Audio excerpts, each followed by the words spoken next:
Então vamos já começar a live falando de interações medicamentosas. Só pedir uma coisa, amor, pega 2 taças para mim.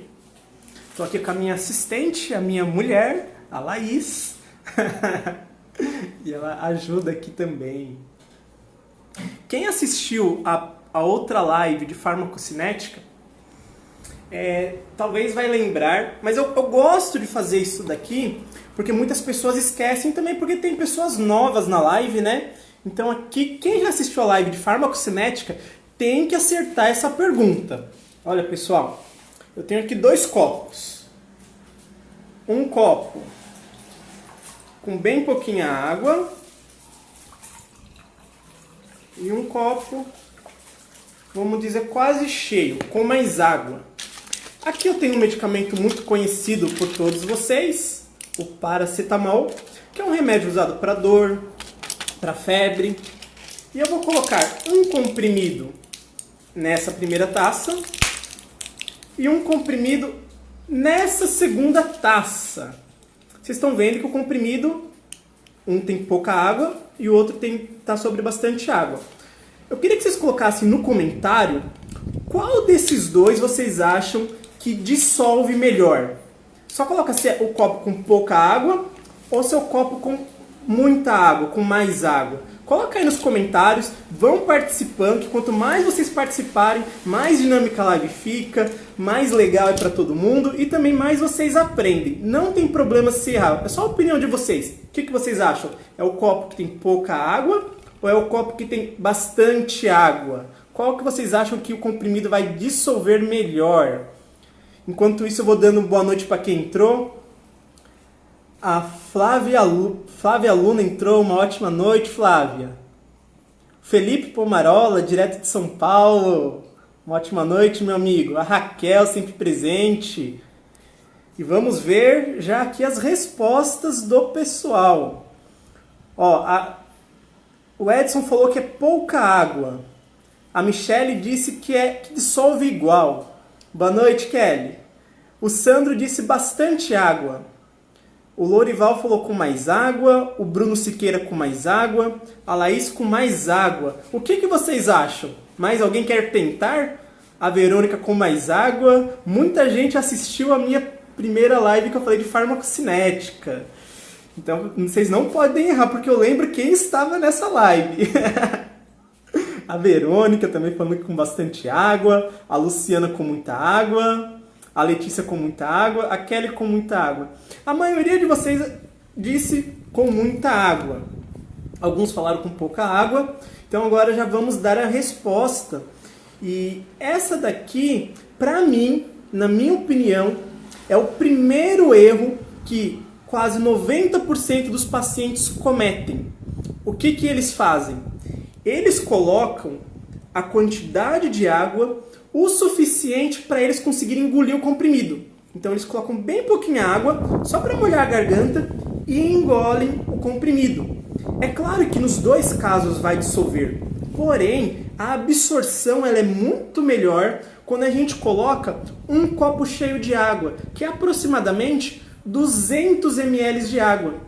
Porque quando a indústria farmacêutica faz o medicamento, ela faz pensando nessa quantidade de água, que é mais ou menos 200 ml de água. Então, se o seu paciente ele coloca bem pouquinha água e ingere o medicamento, você já perde a absorção desse medicamento.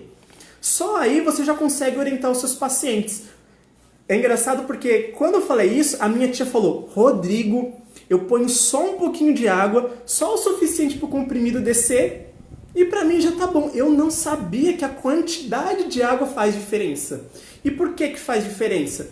Porque é nessa quantidade de água que o comprimido vai dissolver. E é necessário que ele dissolva para que após a sua dissolução aconteça o processo de absorção. Então já fica a primeira dica que a gente pode orientar os nossos pacientes. A gente tem alguns medicamentos que eles não são muito bem absorvidos por causa da quantidade de água. Tem medicamentos que isso não influencia tanto, mas tem alguns que isso é crítico e faz total diferença na efetividade do tratamento. Então, quando a gente fala em interações medicamentosas, a gente já começa aqui pela quantidade de água. porque o medicamento precisa ser absorvido. E se não tiver a quantidade de água adequada, vai influenciar no processo de absorção. Então, já a primeira coisa aí para vocês. E após a ingestão do medicamento, o medicamento vai para onde? Ele vai para o estômago. O estômago é um lugar mais ácido para continuar a ingestão do medicamento. A pessoa foi, ingeriu o medicamento com uma quantidade adequada de água, 200 ml de água, e o medicamento vai para o estômago. No estômago, o que a gente tem que pensar, pessoal? Que os medicamentos, quando eles vão para o estômago, eles precisam dissolver e eles precisam ficar livres para que eles possam ter absorção. Só que muitos alimentos, então aqui já começa uma interação importante, muitos alimentos fazem uma coisa que a gente chama de quelação. E o que é quelação? Deixa eu pegar aqui mais um comprimidinho. É claro que o comprimido não vai ficar assim no estômago, ele é desintegrado. Mas esse comprimido, imaginem que seja uma molécula, que essa molécula ela grude em alguma substância. Deixa eu pegar alguma coisa aqui para ilustrar. Aqui tem um comprimido. Imaginemos que aqui é uma substância de um medicamento. E quando ela entra no corpo, quando ela está no estômago, ela gruda numa outra substância. E essa ligação impede que o fármaco seja absorvido. Isso é chamado de quelação. E normalmente acontece com alguns minerais, com algumas substâncias, como por exemplo o cálcio. O cálcio ele tem essa capacidade de quelar, então ele se gruda na molécula. Quando ele se quela, ele não é absorvido. E o que é absorção? É passagem do medicamento, da onde ele foi ingerido, normalmente pelo intestino, que depois a gente tomou o medicamento, ele passou pelo estômago, vai para o intestino e dali ele precisa ir para a corrente sanguínea. Porém, quando ele está quelado, a gente não consegue ter absorção. E eu vou dar alguns exemplos de medicamentos que tem que tomar muito cuidado com isso. Eu acho que um remédio que vocês conhecem bastante é um antibiótico chamado norfloxacino. Já ouviram falar desse antibiótico? Norfloxacino é um antibiótico muito usado, por exemplo, para infecção urinária. E o que acontece? Se o norfloxacino ele for usado junto com leite, vai acontecer isso. Ele se liga. Então vamos pegar aqui o leite. A pessoa foi e tomou o antibiótico. A pessoa foi e tomou o leite. Ele grudou. E uma vez que ele grudou, o medicamento não é absorvido. E se ele não é absorvido, ele não tem ação. Então, beleza. A gente tem aqui o leite. O leite ele vai se ligar, o cálcio do leite no medicamento, e o medicamento não é absorvido. Quando a gente pega medicamento como, por exemplo, norfloxacino, você perde grande parte da absorção. E daí, uma das discussões que nós temos é que os medicamentos antibióticos, eles estão tendo muita resistência bacteriana. Então, todo mundo fala, nossa, os antibióticos estão tendo resistência bacteriana, eles não estão tendo mais eficácia. Isso pode ser porque o paciente não adere ao tratamento. Olha que interessante. Aquele paciente que vai ali no posto, que vai ali na farmácia com reinfecção urinária, muitas vezes pode ser também um caso porque ele está fazendo o uso do medicamento errado. Não é necessariamente que o medicamento é ineficaz, mas o que significa? Que o medicamento ele não está conseguindo ser absorvido porque está acontecendo uma quelação. E quando isso acontece, como eu falei, o medicamento não é absorvido. E se ele não é absorvido, a gente não vai ter a dose terapêutica, que é a dose necessária para matar a bactéria. Então a pessoa vai estar ingerindo o medicamento, fazendo o tratamento certinho, tomando de manhã e de noite. Porém, o resultado será ineficaz. Olha só que bacana, pessoal. A gente muitas vezes acha que o tratamento não está tendo efeito, não sabe o motivo da pessoa estar tendo ali infecção de repetição, quando na verdade está acontecendo uma interação medicamento-alimento. E aqui eu vou passar uma outra dica para vocês que é muito bacana, que é a seguinte. Deixa eu só mudar aqui um pouquinho. Vamos dizer que o paciente, beleza, ele tomou o medicamento com água. Tomei o medicamento com água, beleza. Só que depois de 10, 15 minutos, o que ele vai fazer? Tomar um cafezinho. café da manhã. E como é que normalmente a gente toma um cafezinho? Eu particularmente gosto bastante, apesar que eu diminui bastante meu consumo de leite, mas ainda tomo. Então a pessoa vai tomar lá, põe um leite, põe um cafezinho, pega um biscoitinho ou um pão. Normalmente é assim que a gente faz. Tem outras pessoas que comem outras coisas de café da manhã, mas aqui é um café da manhã típico do brasileiro. Um biscoitinho, um pão e um café com leite. E esse leite, olha só, o paciente tomou o medicamento com água. Só que o tempo para ele tomar o leite também é fundamental. E às vezes a gente orienta o seguinte, olha, você vai tomar um medicamento com bastante água, acorda e já toma ele. Ok, só que se a gente não falar que ele tem que esperar pelo menos 1 horinha para tomar um leite, isso vai causar uma interação medicamento-alimento. E aí a eficácia do tratamento diminui bastante. Com alguns medicamentos acontece mais, com outros acontece menos. Um outro antibiótico importante que a gente tem que orientar os nossos pacientes é o ciprofloxacino. Ele também tem essa interação com o leite. Então, não é só na hora de ingerir o medicamento. Depois de tomar o medicamento, tem que aguardar também pelo menos 1 hora, tá, pessoal? Ver aqui, o pessoal falando que voltou aqui, ainda bem que voltou. Tem bastante coisa ainda pra gente falar hoje. A Marli falou, e no caso das tetraciclinas? E a Ceci falou sulfato ferroso. Marli, é a mesma coisa. A tetraciclina, ela se liga também no cálcio, o cálcio se liga na tetraciclina, eles fazem essa quelação. E isso impede a absorção. E no caso da tetraciclina, é até um pouco mais perigoso, não sei se diria mais perigoso, mas é um efeito que acontece, pode manchar o dente da pessoa, se ela tomar a tetraciclina e ingerir leite, porque tem essa interação. A Ceci falou sulfato ferroso também, ele tem essa característica, então tem que tomar bastante cuidado. O Darlan entrou, uma ótima noite, Darlan. A Paula, minha irmã. A Gracilene está aí. A azitromicina tem interação com alimento? Sandra perguntou. Sandra, eu já vi muitas pessoas falando, inclusive farmacêuticos, que a azitromicina tem interação com alimento. Eu dei uma pesquisada antes de vir trazer a live para vocês. O que eu vi foi assim, e é o que acontece com muitos medicamentos, inclusive com a azitromicina.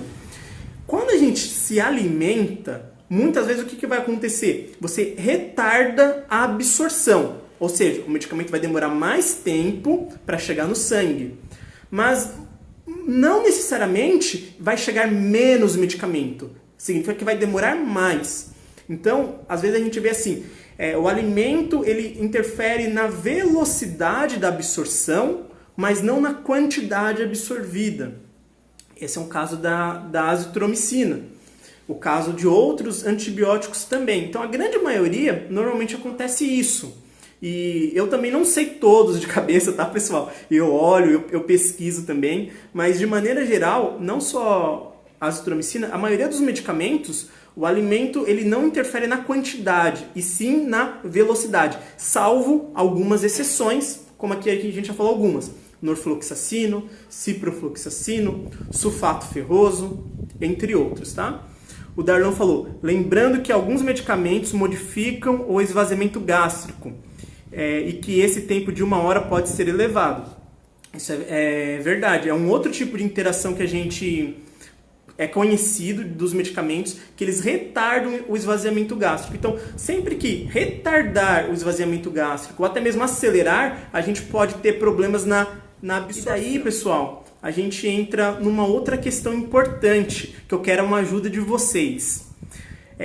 Qual, não é bem um medicamento, mas qual é o produto que é muito indicado nas drogarias que vocês acham que poderiam ter uma interação medicamentosa com esses medicamentos que a gente falou? São os polivitamínicos. A gente dispensa tanto polivitamínico, tem tanta indicação de polivitamínico nas drogarias e às vezes falta esse cuidado.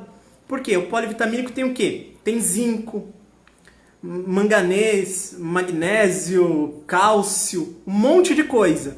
E esses minerais e essas vitaminas, elas podem interferir na ação desses medicamentos. Então, os medicamentos que não podem ter interação com leite ou com alimento, esses medicamentos, a gente tem que tomar um cuidado especial com os polivitamínicos. Porque o polivitamínico, por ele ter tantos minerais e por ele ter tantos produtos nele, tantas vitaminas, ele pode acabar interferindo. Então, a absorção do fármaco, ela diminui drasticamente. Então, é como um exemplo, você administrou 10 miligramas do medicamento, não vai chegar a 10 miligramas na corrente sanguínea, vai chegar menos, vai chegar a 5, vai chegar a 4, depende. Tem medicamentos que são mais influenciados e tem medicamentos que são menos influenciados. Então tá aí um cuidado que a gente tem que ter. As vitaminas, olha só que importante. E um segundo cuidado que a gente tem que ter é um MIP, que são os sais de fruta. Por que a gente tem que ter um cuidado com sais de fruta? Eu vou colocar aqui na minha água, um sal de fruta. Eita, sujei tudo aqui. Ó, só um pouquinho para não fazer bagunça. Dá para ver aqui? Essa reação que o sal de fruta faz, a intenção dele é fazer o quê? Deixar o pH mais alto. Porque a intenção do sal de fruta é essa. Ele é formado de substâncias que aumentam o pH. E ao aumentar o pH, isso pode interferir na absorção de alguns fármacos também. Então, um outro cuidado que a gente tem que ter com o MIP, que sai bastante nas drogarias, que às vezes a pessoa chega ali, eu quero pegar esse daqui, vou levar um desse para casa. São com essas interações. Então, se a pessoa vai usar um sal de fruta, vai usar algum medicamento que altera o pH, é interessante a gente pedir para ela afastar do horário da tomada dos medicamentos, porque se o medicamento necessitar da acidez estomacal, ele vai ter uma absorção totalmente prejudicada. A gente tem como, por exemplo, o cetoconazol.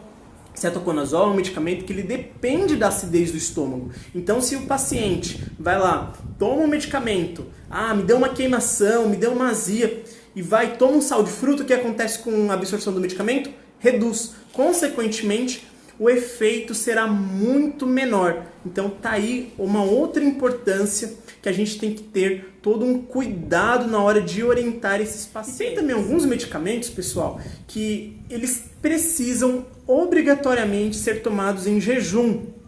Vou citar só aqui alguns deles, mas nós temos a levotiroxina, que é bem conhecido, o nome comercial é o Puran, tem o Levoide também, é um medicamento para tireoide.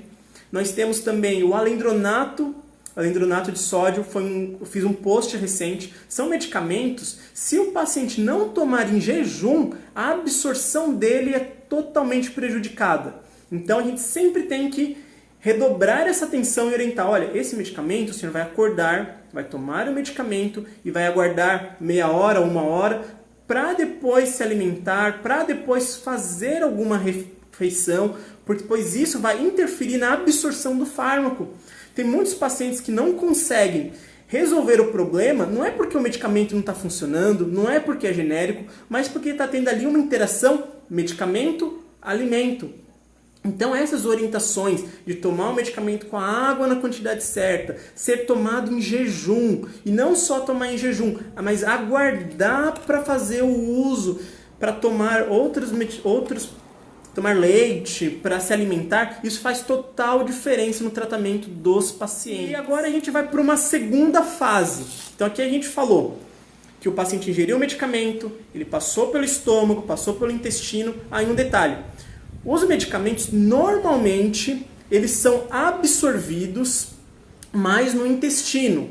Pode ter absorção no estômago? Pode, mas a absorção ela acontece de maneira mais ampla, até porque a área do intestino é maior, é uma área mais irrigada também, tem mais vasos, ela já foi feita mais para isso. Normalmente a absorção ela acontece no intestino. Então do intestino, esse medicamento ele vai para a corrente sanguínea, porque ele precisa agir no nosso corpo. Então passou esse primeiro momento, então ele vai ser absorvido. Quando o medicamento ele é absorvido, esse aqui eu já usei, mas vou trazer aqui para vocês. Aqui tem a corrente sanguínea. O medicamento, cadê ele? Aqui o medicamento. Ele está na corrente sanguínea. Lembrando, ele não é assim inteiro, pessoal, é a molécula. Ele vem andando aqui pela corrente sanguínea, mas normalmente o medicamento ele não anda assim no sangue sozinho. Ele vai estar, em geral, ligado a uma proteína. Então o medicamento ele anda assim, ó, na corrente sanguínea. Ele pode estar nessa fase ligado à proteína ou pode estar desligado da proteína. São reações químicas, então eles se atraem. Então o medicamento ele tende a se ligar na proteína.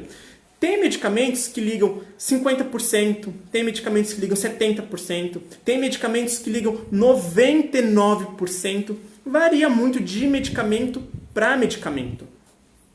E daí tem uma perguntinha que eu vou fazer para vocês. Quem já assistiu a minha aula de farmacocinética, responde aí, vocês vão acertar. O medicamento, para ele ter ação, ele tem que sair da corrente sanguínea e ele ir para o interstício para ele ter ação nas células. Porque normalmente a ação do medicamento não é aqui na corrente sanguínea. É ali no músculo, é ali no pâncreas, é ali em outro local. Como é que o medicamento faz para passar da corrente sanguínea e ir para os tecidos? Vocês acham que o medicamento precisa estar livre ou ele precisa estar ligado às proteínas? Coloca aí essa resposta para ver o que vocês acham. Vocês acham que ele tem que estar na forma livre ou vocês acham que ele tem que estar na forma associada às proteínas? Isso vai ser muito importante para a gente falar da próxima interação medicamentosa. Vamos ver o que vocês acham aí. Eu vou acompanhar ali pelo celular da minha mulher, porque aqui sumiram os comentários. Tá dando diferença, né? Algumas pessoas acham que é ligado, outras pessoas acham que ele tem que estar na forma solta, desligado. Então já vou dar aqui, o Eric falou, depende do fármaco. Bacana. É legal, pessoal. Muito obrigado por vocês estarem participando. Eu gosto de fazer perguntas, porque assim vocês aprendem mais e vocês vão conseguir entender aquilo que eu estou passando para vocês. Mas vamos lá. Vamos olhar aqui. De fato, existem espaços para o medicamento passar daqui para o tecido. Porém, essa proteína, olha só o tamanho. Imagina que isso aqui realmente é uma proteína. Ela não é grande?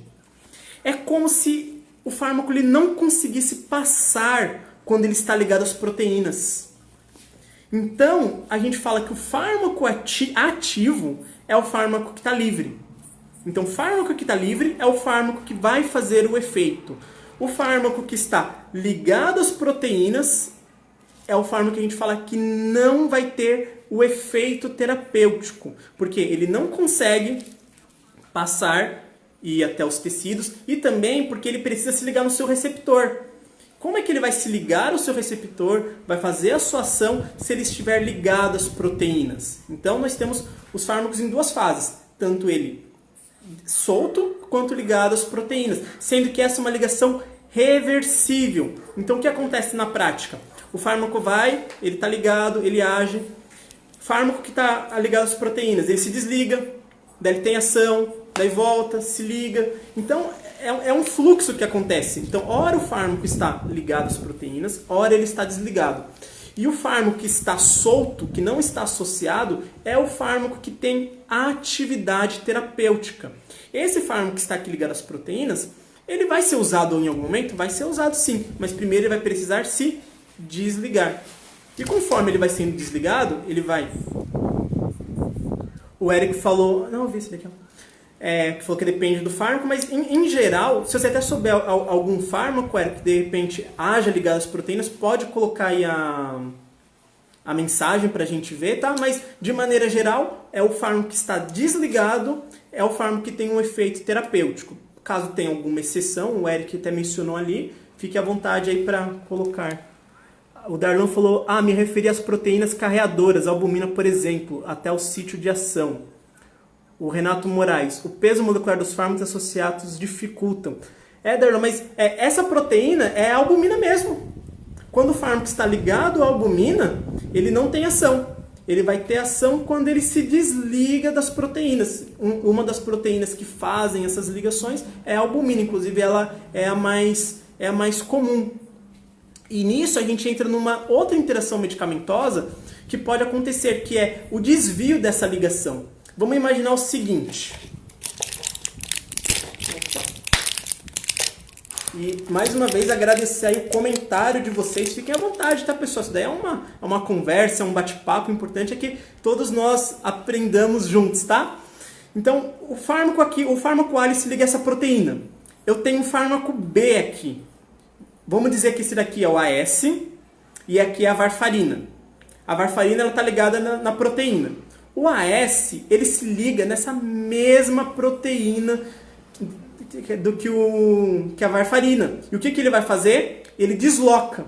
A varfarina fica mais livre e o AS fica mais ligado. Vocês conseguem observar que se um fármaco desloca outro das suas ligações às proteínas, a gente vai ter mais fármaco disponível para ter um efeito? Consequentemente, pode acontecer efeitos adversos ou reações de maneira muito forte, e isso pode ser em algum momento prejudicial. No caso da varfarina, pode causar um sangramento, um mal-estar. Por quê? Existe uma associação onde um outro medicamento desloca. E quando ele desloca, você tem maior quantidade do fármaco livre, e tendo maior quantidade do fármaco livre, mais chance de você ter reações em proporções maiores. Então, fica aí um cuidado. Agora, isso muitas vezes não é tão grave. No caso da varfarina, ele é um pouco mais grave porque ela tem um baixo índice terapêutico, ou seja, é um medicamento que tem uma dosagem pequena, porém uma potência alta. Qualquer diferença na varfarina dá um efeito terapêutico muito grande. Mas, de maneira geral, essa interação muitas vezes ela não é tão perigosa. Por quê? Porque o fármaco ele está mais livre. Ai meu Deus, o fármaco está mais livre. Porém, se ele está mais livre, ele vai ser mais metabolizado e mais excretado. Então, o corpo tem uma certa compensação. Então, se você tem muito fármaco livre, consequentemente você vai ter mais excreção e mais metabolização. Então, existe ali um equilíbrio e, em geral, essa interação não é tão grave. A dica que eu daria para vocês, principalmente, é fármacos que têm um baixo índice terapêutico. A gente tem aí a varfarina e tem também a digoxina. Muita atenção com esses dois. Com os outros, pode acontecer interação nesse sítio? Pode. Só que não é uma coisa que a gente talvez tenha que se preocupar tanto. Ao menos nesses casos que eu mencionei de baixo índice terapêutico. Que qualquer diferença vai poder causar um potencial efeito adverso, alguma coisa. Lembrando que com o tempo, a tendência é normalizar, porque o corpo tem reações de compensação. Então tem aí aqui um outro sítio extremamente importante para a gente saber. Deixa eu ver aqui os comentários. O Darlan falou toxicidade, a Adriana falou competitividade. É exatamente isso. Eles estão competindo ali pela mesma proteína carreadora. E agora vamos entrar num outro local. Porque o fármaco está circulando. E, na verdade, antes mesmo dele chegar na circulação sistêmica mesmo, ele passa pelo fígado. O fármaco ele chega aqui no fígado. E qual a importância dele chegar no fígado? O fígado vai metabolizar esse fármaco. E para que o fígado metaboliza? Eu não acabei de falar para vocês que existe um perigo desse medicamento ser uma toxina, ser uma coisa ruim para o nosso corpo? Então a tendência do fígado é excretar esse medicamento. Ele não quer que o medicamento fique no corpo para sempre, ele quer jogar fora. Oh, o que é isso? Coisa estranha no meu corpo aqui? Não, vamos pegar isso daí, vamos transformar em outra coisa e vamos excretar. Então ele tem as reações de fase 1 e de fase 2. O que vocês acham? Quero saber a opinião de vocês.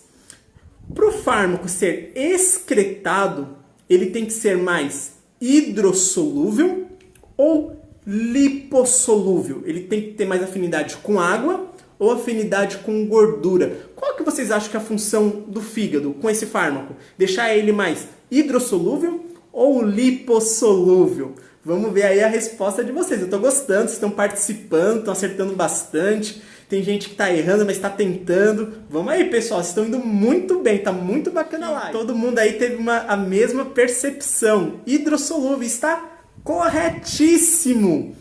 Só lembrando que para absorver tem que ser lipossolúvel. Então, aquele processo que a gente ingeriu o medicamento, ele dissolveu e ele vai precisar ir para a corrente sanguínea, o medicamento tem que estar gorduroso. Porém, para ele ser excretado, para ele ser eliminado, ele tem que estar hidrossolúvel. Porque quem principalmente que vai eliminar esse fármaco é o rim.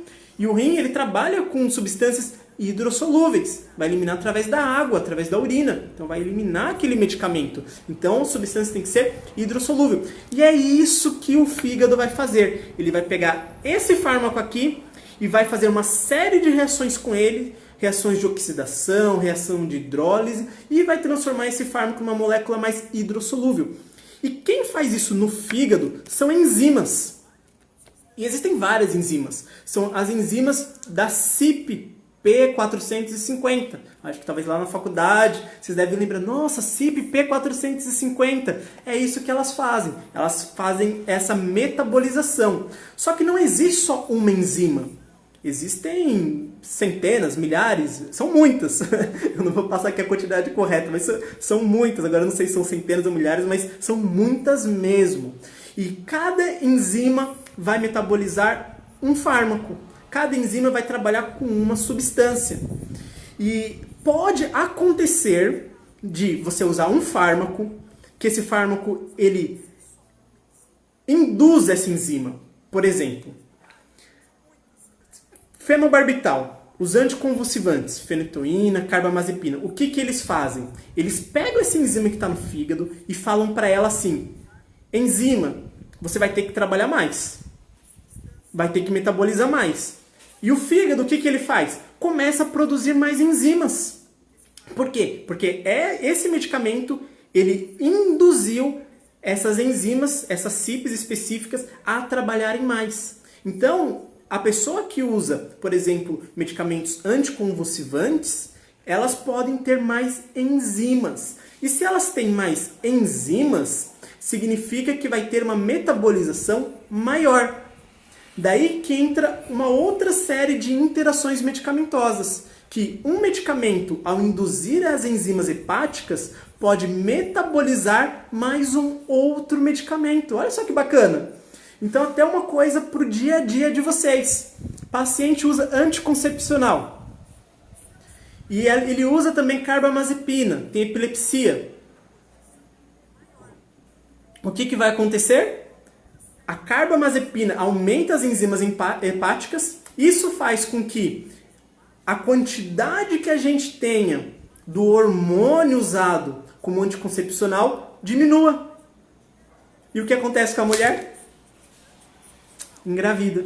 Olha uma interação medicamentosa na nossa cara que acontece no nosso dia a dia. A importância da gente orientar, inclusive aquelas pacientes mais humildes que muitas vezes preferem não ir no médico por qualquer motivo, ou não ir no posto, e minha vizinha usa esse medicamento, eu vou usar também. E daí ela faz uso de algum desses medicamentos que são indutores enzimáticos. O que vai acontecer? Vai interferir no efeito do tratamento dela.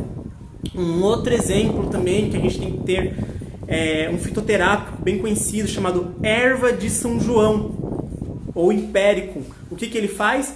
Também ativa várias enzimas aqui no fígado e, coincidentemente, são as mesmas enzimas dos anticoncepcionais. Então aqui tem um dos exemplos, mas pode acontecer com diversos fármacos. Então aqui nós estamos falando dos indutores enzimáticos. E uma coisa interessante, não sei se vocês já observaram, quem trabalha em saúde mental, a Diana está aí, tem outras pessoas, às vezes o paciente começa com um comprimido de carbamazepina, depois toma 2, 3, 4, cada vez ele vai tomando mais medicamento para tentar resolver os problemas dele e ele não consegue. Um dos motivos, claro que existem vários, mas um dos motivos é o quê? Muitas vezes o fármaco ele causa essa indução enzimática, ele aumenta a metabolização e ele aumenta a própria metabolização dele mesmo. Então vai chegar um momento que aquela quantidade de fármaco já não é o suficiente, porque o paciente ingere o medicamento, o fígado vai e metaboliza, e quando ele metaboliza o medicamento, você acaba, de uma certa forma, perdendo o efeito desse medicamento, porque ele induziu, ele foi muito metabolizado. Então aí uma coisa extremamente interessante, e até uma questão para a gente se pensar na questão das dosagens dos medicamentos, né? Porque muitas vezes a gente precisa aumentar a dosagem porque está acontecendo o quê? Uma indução.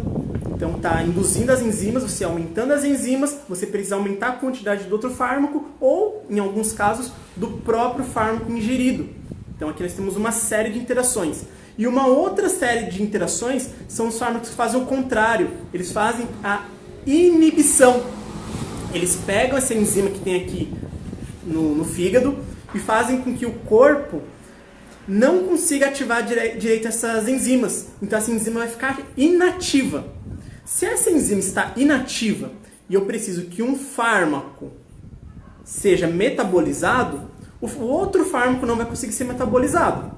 Se o outro fármaco não é metabolizado, aumenta-se a quantidade desse fármaco disponível. E aumentando a quantidade disponível, podem ocasionar efeitos tóxicos muitas vezes. Então, uma coisa muito importante é sempre que houver essas interações, o médico tem que ficar muito atento se ele não vai ter que diminuir a dosagem do medicamento. Um medicamento que é um inibidor, que é bem conhecido, é o omeprazol.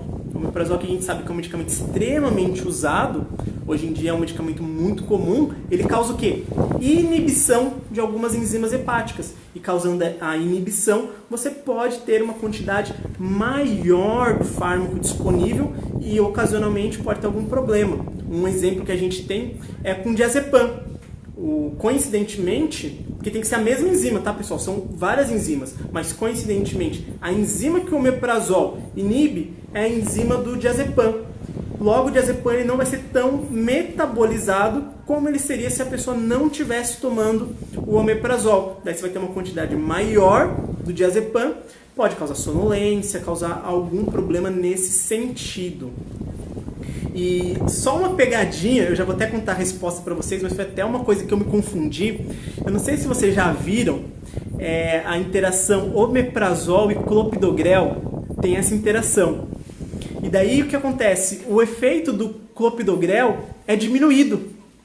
Daí eu fiquei pensando, quando eu estava estudando, eu falei, caramba, mas o omeprazol, ele não é um inibidor? Se ele não inibe, teoricamente o medicamento não vai ser metabolizado. Se ele não vai ser metabolizado, eu vou ter medicamento em maior quantidade. Por que ele diminui a eficácia do clopidogrel? Não é interessante isso? Não deveria aumentar a eficácia do clopidogrel se eu estou metabolizando menos o medicamento? E daí eu fui perceber o seguinte, olha só que bacana. O clopidogrel é um profármaco, ou seja, ele só tem efeito quando ele é metabolizado no fígado. Então, nesse caso, mesmo o omeprazol sendo um inibidor, pro clopidogrel, ele vai causar diminuição do seu efeito, porque o clopidogrel precisa ser metabolizado para ter efeito. É um profármaco, é aquele fármaco que ele é administrado na forma inativa, quando ele chega no fígado ele é ativado, ele é metabolizado e daí ele tem ação. E o que o omeprazol vai fazer? Vai impedir que o clopidogrel ele tenha as suas ações, porque ele não vai ser tão bem metabolizado. Isso é bastante interessante e até uma interação extremamente comum e muito discutida. Será que realmente o paciente precisa usar omeprazol? Será que isso também não pode interferir na agregação plaquetária? Então existem vários estudos que apontam que tem problemas, tem outros que apontam que não tem tantos problemas, mas fica um alerta.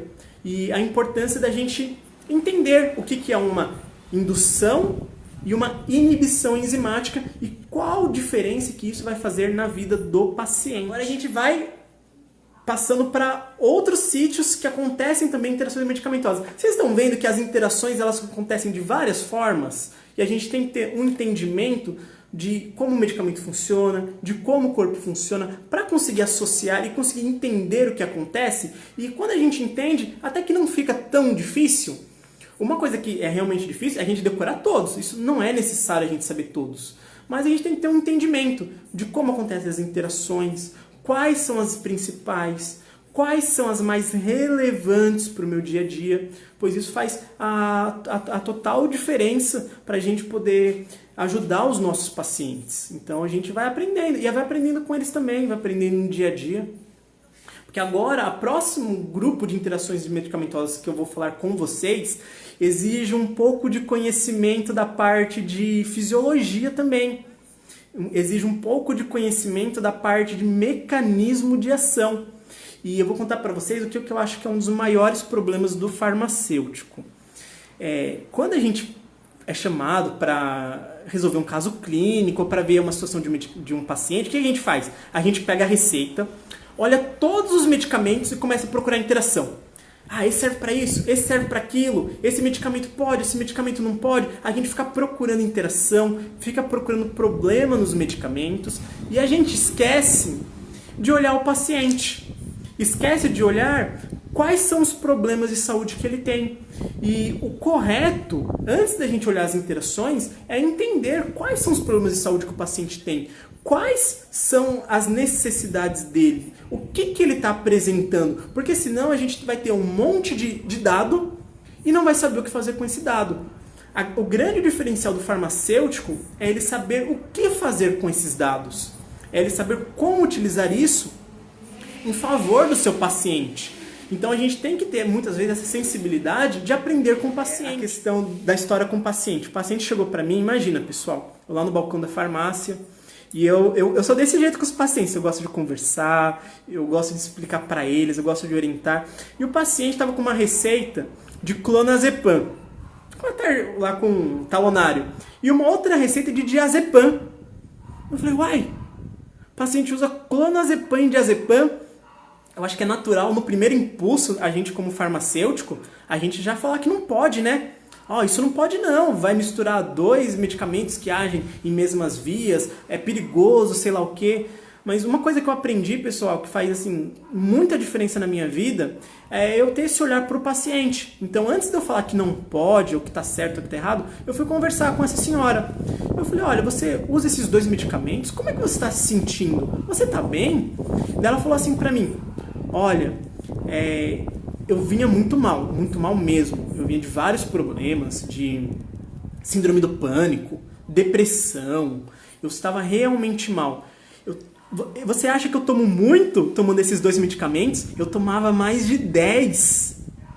E aos poucos o médico foi diminuindo e agora eu tô só com esses 2. E ele pretende tirar esses 2, mas foi muita luta para a gente conseguir colocar esses medicamentos e eu conseguir melhorar. Só dar uma olhadinha aqui. Tá travando aqui, pessoal. Deixa eu... Está normal. É a minha internet mesmo, pessoal, infelizmente.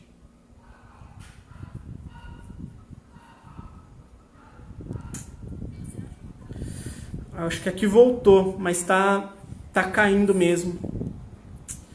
Agora acho que voltou aqui, eu tô olhando, a internet ela tá oscilando hoje aqui, eles estão mexendo aqui nos cabos, eles querem aumentar a internet. Esses dias eu até chamei eles para virem aqui e eles falaram que vão tentar aumentar a quantidade de megas, então às vezes eles estão mexendo nos cabos e infelizmente está acontecendo isso, mas eu vou ligar lá reclamando, principalmente na sexta.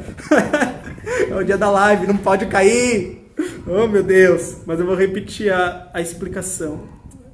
O paciente usava... Às vezes a gente tem essa questão, né? O paciente chega com a gente e a gente olha direto o remédio. Será que pode? Será que não pode? Será que tem interação? Então, calma. O paciente chegou para você, toma um monte de medicamento, conversa com ele. Você está tomando esse medicamento, está tomando para quê? Como é que você está? No caso dessa senhora, ela tomava muitos medicamentos. Muito mais do que só o diazepam e o clonazepam, que é uma associação aparentemente errada. Só que, pelo histórico dela, ela me falou que ela usava muitos mais medicamentos, diminuiu a dosagem e foi graças a essa associação, eu também não sei explicar fisiologicamente, mas diazepam e clonazepam que ela estava boa e que o médico inclusive estava tentando diminuir ainda mais o medicamento. Então a gente tem que entender que muitas vezes o médico prescritor ele vai fazer o melhor dele e tem vezes que ele realmente não sabe que tem interação, mas tem vezes que ele vai tentando, é risco e acerto. Então ele tenta um, ele tenta outro, vai vendo a clínica se o paciente está melhorando, se ele não está. E se a gente simplesmente chega, olha o medicamento e não olha para o paciente, a gente vai poder cometer alguns erros. Nesse caso específico, a paciente teve melhora. Então eu vou chegar pro médico e falar, não pode usar esse medicamento. O médico vai me xingar, e com razão. Por quê? Porque é aquele tratamento que está dando certo. A gente tem que saber o momento de intervir. E a gente só vai saber o momento de intervir quando a gente tiver essa conversa com o paciente. Quando a gente parar de olhar só o medicamento. Alguns erros que eu vejo também. Às vezes tem farmacêutico que quer discutir caso clínico comigo, que eles fazem? Eles mandam a receita. E não mandam nenhum diagnóstico do paciente, não mandam nenhum relato do paciente. Sabe o que é isso para mim? Nada. Nada, não é nada. Uma receita. Para mim não serve de nada. Eu preciso da receita e preciso também do diagnóstico. Eu preciso saber de como o paciente está, quais são os sinais, quais são os sintomas. Porque o médico, pessoal, o médico ele não quer saber se o paciente vai ter uma interação. Ele quer saber, na prática, se isso está prejudicando ele. Uma coisa que eu aprendi também, às vezes a gente fica preocupado com o efeito adverso do medicamento e o efeito adverso nem existe ainda. Ele é potencial, ele pode acontecer, mas ele ainda não aconteceu. Às vezes, suponhamos, o paciente ele chega lá na farmácia, vou pegar o exemplo de diazepam também. Diazepam, 10 miligramas, para tomar 3 comprimidos. 30 miligramas, uma dose extremamente alta. Que o pessoal falando que voltou, o pessoal falando que trava, mas dá pra ver. Desculpa, tá, pessoal? Vou depois chamar o pessoal aqui de novo para olhar tudo, para que isso não aconteça mais. Mas então suponhamos, o paciente chega para você com uma receita de diazepam 10 miligramas, tomar 3 comprimidos. É uma dosagem muito alta. É uma dosagem, inclusive, acima da máxima permitida. Mas daí você tem que saber para que ele faz o uso desse medicamento. Ele usa para quê? É para insônia? É para algum problema? A depender do problema, é permitido usar algumas dosagens mais altas. Eu não sei se tem alguém aqui da saúde mental, mas a gente pega, por exemplo, para os casos de abstinência ao álcool. Então, quando o paciente está tentando parar de beber, um dos tratamentos é com altas dosagens de diazepam. Então, para aquele paciente específico, não tem problema usar aquela dosagem. Às vezes, essa dosagem seria um problema para quem? Seria para uma insônia, para algum outro caso, mas para aquele paciente não. Então, a gente tem que avaliar. E, independente da dosagem estar alta, está apresentando algum problema, ele está tendo alguma coisa de diferente, porque você simplesmente chegar para o médico e falar, olha, doutor, essa dosagem está alta, o médico muitas vezes pode não aceitar a sua recomendação. Agora, você falar, doutor, observei que essa dosagem está um pouco acima da comum e o paciente está apresentando tais e tais sintomas. Quando você associa aquela dosagem com um sintoma, com um caso clínico, os médicos eles tendem a te ouvir e aceitar as suas recomendações. É totalmente diferente. Você vai lá falar com o médico, doutor, essa dosagem está alta, vai causar hipoglicemia. A questão não é se vai causar hipoglicemia, está causando hipoglicemia? Então a gente tem que ter sempre essa visão. Existe uma dosagem, existe uma interação, mas na prática, o que isso representa? O que está causando no meu paciente? E quando a gente tem essa visão, a gente é muito mais assertivo, porque muitas das interações, elas não vão representar problemas na prática. Um outro exemplo que a gente tem também é a associação AS e clopidogrel. Se você for olhar, vai aparecer assim, AS com clopidogrel. O que pode causar? Aumento do risco de sangramento. Meu Deus! AS com clopidogrel. O médico passou AS com clopidogrel. O paciente vai sangrar. Ai, meu Deus, e agora? Daí a gente para ver quais são as recomendações e para ver o que o paciente tem. Às vezes o paciente acabou de sair de um infarto. Ele colocou stent, ele fez uma cirurgia de revascularização. Nesse caso, se você for dar uma olhada nas diretrizes, está lá recomendado exatamente isso. Você vai usar clopidogrel com AS, tanto no momento da internação, quanto durante um tempo no momento da alta. E existe um risco de sangramento? Existe. Só que isso é um risco calculado. Por quê? Porque é mais vantagem a gente evitar que o paciente tenha um outro infarto do que se eventualmente ele tiver algum sangramento. Então, qual que é o papel do farmacêutico nesse momento? É monitorar. saber como o paciente está, se ele está sentindo algum desconforto gástrico, alguma coisa de diferente, e fazer essas intervenções. E não simplesmente olhar e ver que existem interações e falar para o médico parar com o medicamento, de parar com a terapia, porque muitas vezes a terapia é necessária. E aí entra os nossos cuidados diretamente na farmácia. Esse mesmo paciente que está usando AS clopidogrel é o paciente que tem dor e ele vai lá na farmácia para quê? Ele quer usar um anti-inflamatório, ele quer usar um medicamento para gripe. E o que esses medicamentos têm? Eles vão ter medicamentos anti-inflamatórios, vão ter medicamentos que agem ali através das vias da COX. E a gente sabe, assim, vou falar de maneira bem resumida, mas esses medicamentos também agridem o estômago. Esses medicamentos também aumentam o risco de sangramento. Então a gente pode fazer intervenções, muitas vezes, até nas próprias indicações que são feitas na farmácia. Inclusive com aqueles pacientes que chegam ali e com dúvida e saem pegando aqui, vou tomar esse daqui. Às vezes é um medicamento para gripe que tem ácido salicílico 500 mg.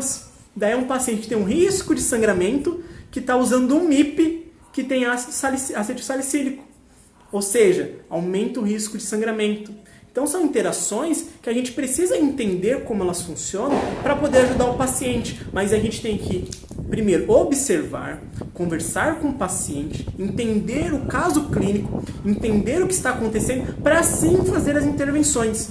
Porque senão era muito fácil, pessoal. A gente pegava, coloca aqui no aplicativo, tem interação. O diferencial, pessoal, o que faz a diferença, o que transforma o profissional, é a gente saber o que vai fazer com essas informações. É saber como a gente vai utilizar isso em benefício do nosso paciente e como a gente vai saber se relacionar com o médico. Eu vou dar uma dica para vocês, pessoal. É uma coisa muito importante. Se vocês puderem gravar isso, grava essa dica porque ela é fundamental. Se você não tem um relacionamento com o médico, se você não conhece o médico, porque às vezes está ali na drogaria e você não tem muito relacionamento com o médico do particular, com o médico do posto, ou às vezes você está ali no hospital, mas você não conversa muito com o médico, você não é amigo dele, você trabalha ali no mesmo local, mas você não conhece o médico. Não faça intervenções, minha opinião, Rodrigo, não faça intervenções falando o que o médico tem que fazer. Faça intervenções falando o que está acontecendo. Eu acredito ser muito mais ético e mais agradável. Então, se você viu que existe uma interação medicamentosa e você quer comunicar para o médico, não faça sugestões falando, sugiro que troque o medicamento, sugiro que insira esse medicamento. É mais educado, é mais ético você falar que existe um problema e deixar para o médico escolher. E não é porque você não sabe fazer a sugestão, mas porque você está criando uma coisa que é muito mais importante com o médico.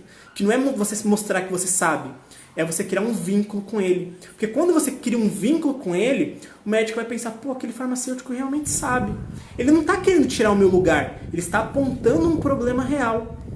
E daí vai chegar um momento, a gente tem que ter paciência, que os médicos vão pedir a sua sugestão. Aí fica tudo muito mais legal. Porque daí eles vão falar, Rodrigo, o que você acha dessa interação? Será que eu posso usar esse medicamento no lugar? Será que eu não posso usar? E daí você vai mostrar que você sabe, mas para tudo existe um momento. Se a gente tenta sair atropelando tudo de uma vez e chega falando pro médico, olha, troca esse por esse, faz isso, faz aquilo, o médico pode não gostar. Eles tendem a se defender. Então, foi uma coisa que eu senti na prática. Eu demorei para entender isso. E eu queria mostrar que eu sabia. Então eu falava, olha, tem essa interação, faz isso, faz aquilo. E quando eu parei de fazer isso e eu comecei só a relatar os problemas e me colocar à disposição para ajudar, os médicos começaram a elogiar o meu serviço. Então, mas foi de uma maneira, pessoal, que os médicos me elogiavam para os pacientes. Eu mandava as minhas cartas com as recomendações, eu falava das possíveis interações, dos possíveis efeitos adversos, mas eu não fazia as minhas intervenções no sentido de sugestão de troca. E os médicos gostavam disso. E chegou um tempo que eles começaram a encaminhar pacientes para mim e começaram a pedir as minhas sugestões. Mas isso é com o tempo, é um relacionamento. E a gente aproveita esse momento para aprender. Porque falar de interações medicamentosas, a gente está falando de uma maneira simples, de uma maneira descontraída, mas é um tema que não é tão simples assim. Existem várias interações e a gente tem que trabalhar bastante, tem que trabalhar com médico, trabalhar com paciente e aprendendo aos poucos. Então, outra dica também, aprenda aos poucos. Não tem como nós sabermos tudo de uma vez. Eu aprendi hoje uma coisa, guarda aquilo ali. No outro dia você aprende outra coisa. Vai trocando experiência com o paciente, vai aprendendo com o paciente, vai aprendendo com cada caso. Vai chegar um momento que você vai se sentir mais seguro. E aqui na página eu coloco várias dicas. Quem está acompanhando há mais tempo a página, que acompanha as lives, eu tenho certeza que muitas coisas estão começando a fazer mais sentido. Porque eu passo exatamente tudo aquilo que eu percorri, todo o caminho, para que eu tivesse sucesso na clínica farmacêutica. E se vocês também tiverem essa paciência e a gente for estudando, um vai ajudando o outro, a gente vai trocando informação, a classe farmacêutica é mais valorizada. A gente passa a ser visto pela equipe, passa a ser visto pelos médicos de uma maneira totalmente diferente. Isso é muito gratificante. Deixa eu olhar aqui alguns comentários, pessoal. A Aline falou que da abstinência alcoólica é muito utilizado mesmo, aquele caso do diazepam, as altas dosagens. Então a gente tem que ter esse cuidado, né? Se a gente simplesmente chega e fala, não pode tomar, daí nem conversou com o paciente, nem sabe o que o paciente tem. Tá errado, a gente tem que olhar o paciente, tem que ver os sinais, os sintomas, para que ele está usando o medicamento.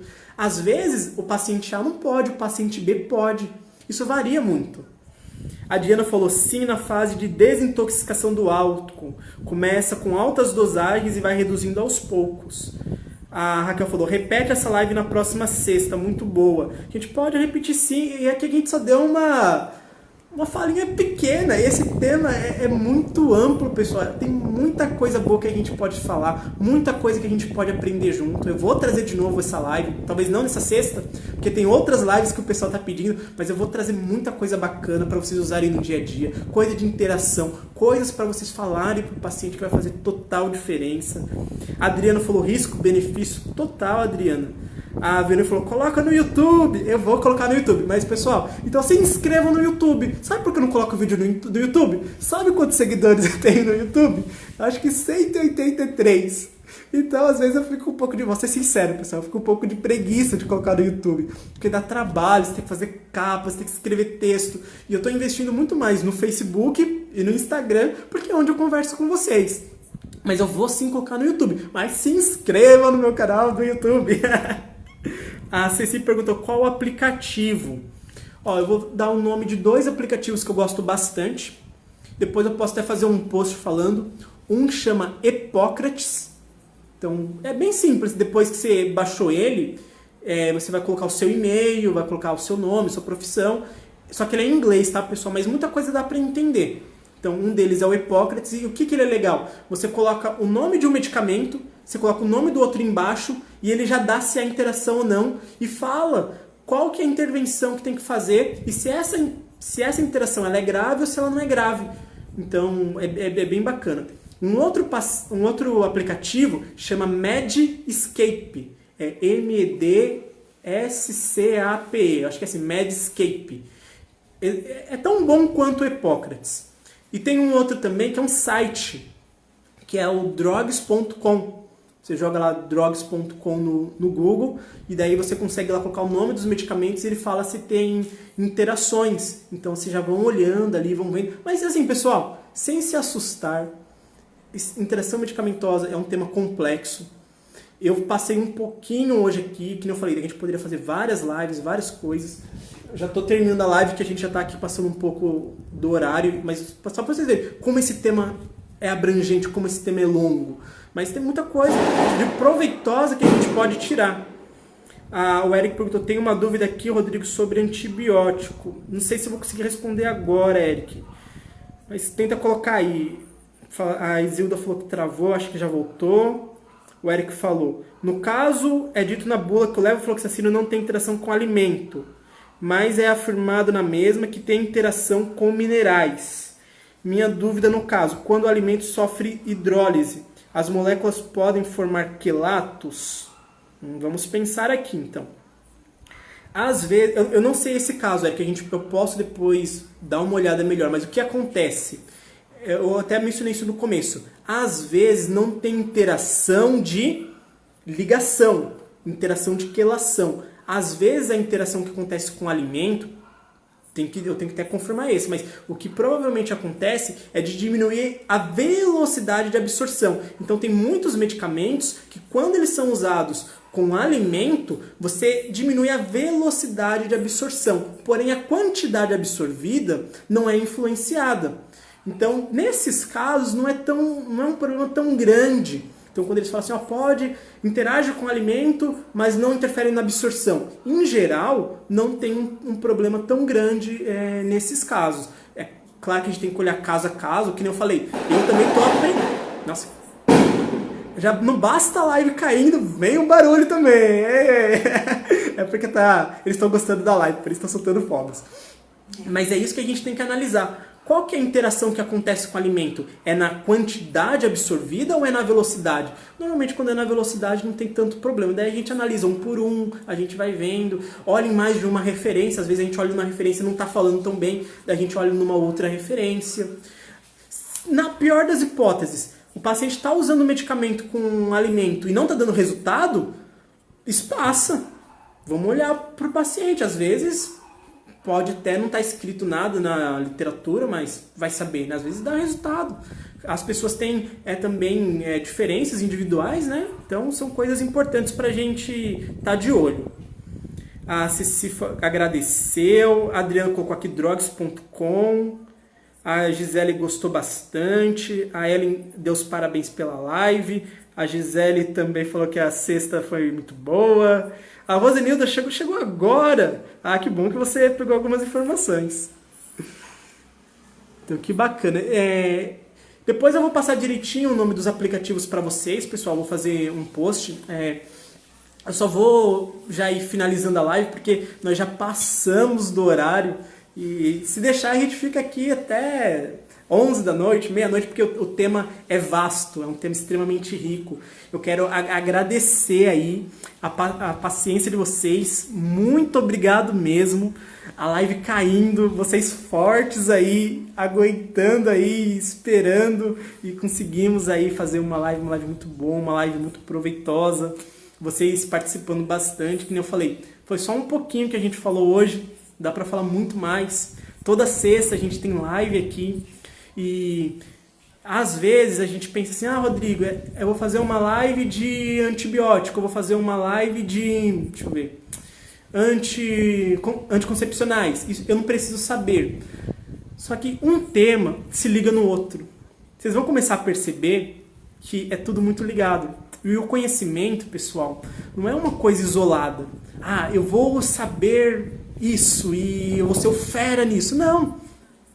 Os temas eles vão se ligando, uma coisa faz muito sentido com a outra. A gente falou aqui em lipossolubilidade, então quando a gente for estudar alguns fármacos que passam pela barreira hematocefálica, eu vou fazer uma aula para vocês só da barreira hematocefálica. Vocês vão ver que o fármaco precisa ser lipossolúvel. Mas por que tem fármaco que passa a barreira hematocefálica e tem fármaco que não passa a barreira hematocefálica? Porque tem fármaco que causa mais efeito adverso e tem fármaco que não causa efeito adverso. É tudo uma ligação. Então a gente começa a ter um entendimento, vai ficando mais fácil. Porque quando a gente quer decorar tudo, fica difícil. E realmente isso não dá resultado. O que dá resultado é a gente saber interpretar, é a gente saber analisar, é a gente saber ver aquele caso, para aquele paciente, o que eu tenho que fazer. Naquela situação, é isso que faz a diferença. E daí a gente vai conseguindo ganhar mais segurança, mais técnica. Os pacientes, pessoal, deixa eu falar uma coisa. Os pacientes, vocês tinham que ver como era gostoso quando eu trabalhava na UBS. Eles faziam fila para passar comigo. Eu quero falar com o Rodrigo. O doutor Rodrigo. O doutor da farmácia. E assim, isso me enche de orgulho, por quê? Porque foi uma conquista, foi um trabalho assim de longo prazo, trabalhando junto com a equipe, estudando bastante, tendo bastante humildade para aprender. Nunca o farmacêutico pode... Eu não gosto muito daquelas pessoas que falam o farmacêutico é o único que sabe de medicamento, é o que sabe mais. Eu acho que a gente está para aprender junto. A gente tem que mostrar o nosso serviço, a gente tem que se fazer disponível, querer ajudar. Acho que assim a gente cresce mais, a gente ajuda mais o paciente. Esse negócio de ficar com essas briguinhas com o médico, não. O médico está ali para somar. A gente está para somar junto com o médico, para trabalhar junto, para fazer a diferença na vida do paciente. Isso não tem a ver com o Rodrigo querer saber mais, querer que mostrar que é o melhor. Não, tem a ver com ajudar pessoas. Tem a ver com um propósito de vida, de ser valorizado pelo seu trabalho, de fazer diferença na vida das pessoas. É isso que é gratificante e é isso que a gente leva. É aquele paciente que traz uma caixa de bombom, que traz um cachecol e que chama a gente, manda mensagem, que liga pra gente. Cuidado com esse negócio de ligar, porque senão eles ficam ligando muito. Eu tenho alguns pacientes que eu tenho aqui até no WhatsApp, a gente conversa bastante, mando coisas da minha vida para eles também, conversando, porque a gente faz uma amizade também com eles, e é bacana. E eu vejo que na drogaria, principalmente, o farmacêutico consegue essa relação, mas não só na drogaria, no posto de saúde também. No próprio hospital tem tanta coisa que o farmacêutico pode fazer, que a gente não mencionou muito, mas um dos principais problemas que eu vejo hoje em dia, eu não vou entrar em detalhes aqui, pessoal, mas eu fiz um trabalho onde eu atendi, acho que foram 50 idosos durante um ano. Eu acompanhei eles para ver quais eram os principais problemas que eu encontrava. E um dos maiores problemas que eu via era na alta hospitalar. O que acontecia? O paciente tinha uma alta hospitalar. Nessa alta hospitalar, o médico fazia uma receita com os medicamentos que foram utilizados ali durante o momento que o paciente esteve ali, né? Durante a internação. E muitas vezes essa receita não era compatível com a receita que o paciente já vinha usando. E o que o paciente fazia? Eu vou pegar a última receita, a que o médico passou na minha alta. E às vezes eu peguei paciente que não tinha ali o medicamento de diabetes, não tinha o medicamento de colesterol. E o paciente interrompeu o tratamento. Então eu peguei vários pacientes que a gente teve que reintroduzir o medicamento porque eles pararam depois da alta hospitalar. Então fica aí uma atenção aí para os farmacêuticos que seguem a página, que trabalham na área hospitalar, uma área maravilhosa, onde o farmacêutico pode fazer várias intervenções. Talvez o vínculo seja um pouco menor, porque ali é uma questão mais rápida, mas as intervenções são importantíssimas. E essa aproximação é importante entre UBS, hospital, entre drogaria. O farmacêutico ele tem que ser visto como um profissional da área da saúde, um profissional interligado. Ele não pode ser visto apenas como um profissional da dispensação, um profissional do medicamento. Então, quando a gente muda essa visão, a gente começa a trabalhar em rede mesmo. Pode parecer uma coisa distante, mas cada vez mais eu acredito nesse potencial. Então a gente precisa conversar com outros farmacêuticos, precisa fazer essas ligações. Vai lá, vai um dia na drogaria ali perto, olha, eu trabalho ali na UBS, se precisar de alguma coisa, estou aqui à disposição, tiver algum paciente seu, encaminha para mim. Quando eu trabalhava ali no posto, tinha uma farmacêutica da drogaria ali perto, ela me conhecia, ela tinha meu WhatsApp, quando precisava de alguma coisa, ela encaminhava o paciente para mim, eu encaminhava o paciente para ela. Então a gente fazia essas ligações. E quem que se beneficia com isso? O paciente. E o paciente começa a perceber o valor do nosso trabalho, porque a gente realiza um trabalho com foco no paciente, a gente faz uma intervenção que não está sendo resolvida, que são relacionadas aos problemas com os medicamentos, e a gente trabalha de maneira a dar continuidade. Não é só aquela questão, olha, toma o seu medicamento. É diferente. Esperando passar os fogos. Tome o seu medicamento e passa aqui depois para me contar como é que você está. Eu quero te acompanhar. Você começou o tratamento com gliclazida? A gente falou na última live. Como é que você está? Você está tendo hipoglicemia? Você está tendo algum desconforto? Você está tendo algum problema? Pô, Rodrigo, é mesmo. Eu estou tendo... Acho que está baixando muito, eu não estou me sentindo bem. O que eu faço? Olha, faça refeições que tenham alimentos ricos em fibras, alimentos de baixo índice glicêmico, porque eles controlam melhor a glicemia. Se possível, faça um exercício, pois você vai melhorar toda a parte de resistência à insulina. Isso daí, inclusive, vai evitar que o paciente engorde, porque muitos dos medicamentos para diabetes tem como efeito adverso o aumento do peso. E daí o farmacêutico começa a mostrar para ele que, olha, isso aqui é um medicamento, mas é só parte do seu tratamento. Eu não estou focado no medicamento, eu estou focado que você melhore, eu estou focado que você tenha uma melhor qualidade de vida, eu estou focado com que você consiga os seus objetivos, que não, muitas vezes o objetivo do paciente não é controlar a glicemia, é ter uma vida saudável, é ver os netos crescerem, é curtir com a família, é viajar. E esse medicamento é parte do que vai propiciar isso para ele. Mas não é só o medicamento, é muito mais que isso. Então, quando a gente mostra para o paciente que a gente tem conhecimento, que a gente se importa com ele, ele também começa a confiar mais no nosso trabalho. Ele começa também a querer que a gente faça parte da vida dele. Não só, às vezes, o médico, porque às vezes o paciente acha que vem na drogaria só para pegar o medicamento. Só que ele não vai vir só na farmácia para pegar o medicamento. Ele vai vir na farmácia através de você, através do cuidado, através do potencial que você tem de fazer na vida dele. E a gente pode fazer muitas coisas pelos pacientes. E os pacientes, eles ficam muito gratos. E até uma discussão que a gente tem, eu não acho que o farmacêutico tenha que ficar vendendo medicamento.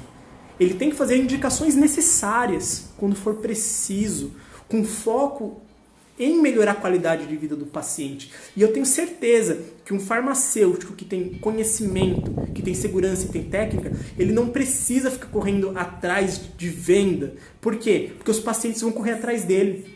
Eles vão querer que o farmacêutico dê orientações. Então, às vezes, eu posso perder uma venda, mas eu ganho a confiança de um paciente. Eu ganho algo que é muito mais valoroso no longo prazo.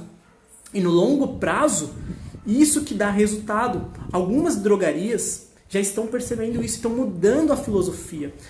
As próprias UBSs estão mudando isso. O farmacêutico hoje em dia já faz consulta, ele já trabalha com clínica, participa de grupos terapêuticos. No hospital não precisa nem falar, o hospital já está mais avançado, o farmacêutico já faz muitas coisas.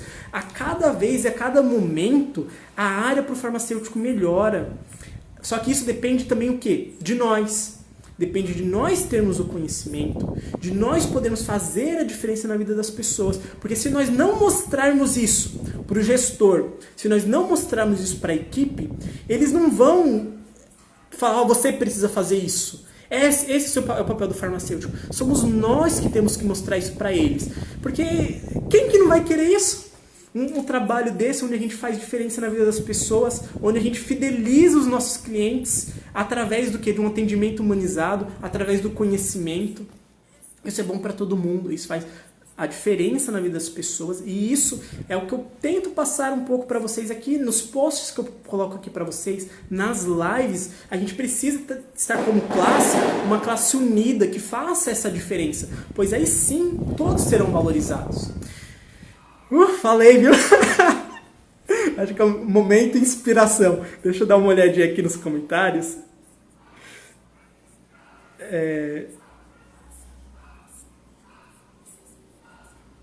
Bastante coisa aqui. E pessoal, vão colocando aqui pra mim o que vocês acharam da live. Vocês gostaram? Vocês não gostaram da live? Vocês acham que foi proveitosa? Se tem alguma crítica, como a gente poderia melhorar? Coloca aqui pra mim o que vocês acharam da live, porque eu vou deixar, vou dar um presente pra todo mundo. Eu vou deixar essa live gravada aqui também no Facebook. Só que assim, para todo mundo assistir, eu preciso que vocês coloquem aqui rapidinho o que vocês acharam da live. Se vocês gostaram, se vocês não gostaram. Porque daí vai ter mais comentário e quem entrar na live, eles veem esses últimos comentários. Então se a gente tiver bastante comentário, eu vou deixar a live salva aqui no Facebook. Então só um favor, pessoal, coloca aqui para mim, enquanto eu vou lendo os comentários, se vocês gostaram dessa live ou se vocês não gostaram, se vocês têm alguma crítica, se tem alguma coisa para melhorar. Só não vale falar da internet, pois a culpa não foi minha.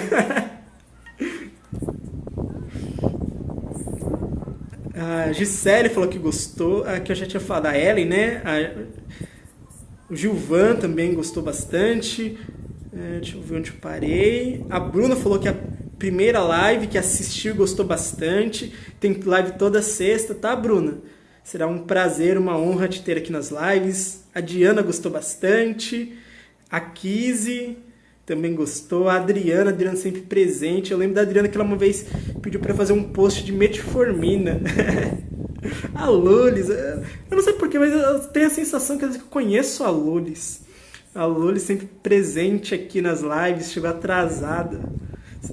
A Lisa também gostou bastante da live. Gisele, a Diana, minha grande amiga. Agradecendo também pelo nosso trabalho que a gente fez na Zona Leste. Para quem não sabe, eu fui assessor técnico lá na coordenadoria da Zona Leste de São Paulo. Então a gente fez vários trabalhos, implementamos algumas coisas diferentes. Eu tentei levar alguns projetos meus, né, como capacitação, farmácia homeopática. Esse a gente conseguiu, farmácia homeopática, a gente conseguiu trazer a homeopatia na minha região. Então, é um trabalho que eu tenho muito orgulho. Um outro foi uma capacitação que a gente fez para todos os farmacêuticos. Ela ficou um pouco parada por causa da questão do coronavírus, mas eu tenho certeza que ela vai voltar e vai ser muito proveitosa, que eu fiz com um professor muito bom. E eu tenho certeza que vai render ainda muitos frutos legais essa capacitação. Eu também tentei implementar que o farmacêutico solicitasse exames. Esse daí eu não consegui no momento que eu estava lá, mas eu dei o primeiro passo aí, mas quem sabe no momento próximo o farmacêutico também não possa solicitar exames. Então eu sempre fui bastante atuante nesse sentido. Participei do GT de cuidados, eu sempre queria ajudar ali os demais farmacêuticos. A Rosa também gostou bastante, falou que de tirar o chapéu, obrigado. Rosenilda falou, o foco sempre tem que ser o paciente. É isso aí, é o nosso foco, é o foco do farmacêutico clínico. É essa mudança de olhar. Não é o medicamento, agora o foco é o paciente. É essa diferença que a gente vai fazer na vida dele. E pessoal, aprendendo um pouco a cada dia. Ninguém sabe tudo de uma vez. Interação medicamentosa é difícil. Mecanismo de ação é difícil. Então, minha intenção é trazer conteúdos fáceis, práticos, para vocês aplicarem aí no dia a dia, tá? Agora, eu não sei se é o Ábida, acho que é o Ábida, que tem foto dele e dela junto, mas gostou bastante. A Verônica, eu falei pra você que ia ser top, Verônica, ainda bem que você participou, mas eu vou postar no YouTube, que nem você falou. A Raquel gostou bastante, o Gilvan, Ceci, a Bruna, a Ellen, obrigado, a Kizzy também gostou bastante. A Ceci falou que é suspeita pra falar. Ela tem bastante coisa para falar de interação. Bacana, contribuiu bastante. Muito obrigado, Ceci. Foi sua participação maravilhosa. E de todos vocês também. A Tânia gostou bastante. A dona Elza gostou bastante também. Minha sogra. A Rosenilda falou que chegou no final, mas eu vou deixar a live salva, tá? A Rosa também. O Benedito. A Sandra. A Cidinha. Então, muito obrigado, pessoal. Desejar para todos vocês um excelente final de semana.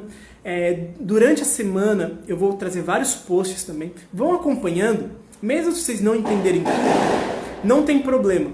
Vai dando uma lidinha, é um post por dia só que eu coloco, porque depois nas lives a gente vai consolidando esse conhecimento. A gente vai ligando.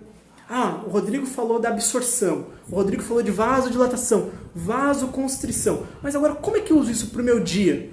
Para o meu dia a dia. Como é que eu uso isso na minha vida dos meus pacientes? Será que se de repente eu usar um ômega 3, isso pode melhorar aquela inflamação? Assuntos diferentes, inflamação, ômega 3. Tô só brincando aqui um pouquinho para mostrar que tem muita coisa interessante que dá para a gente fazer.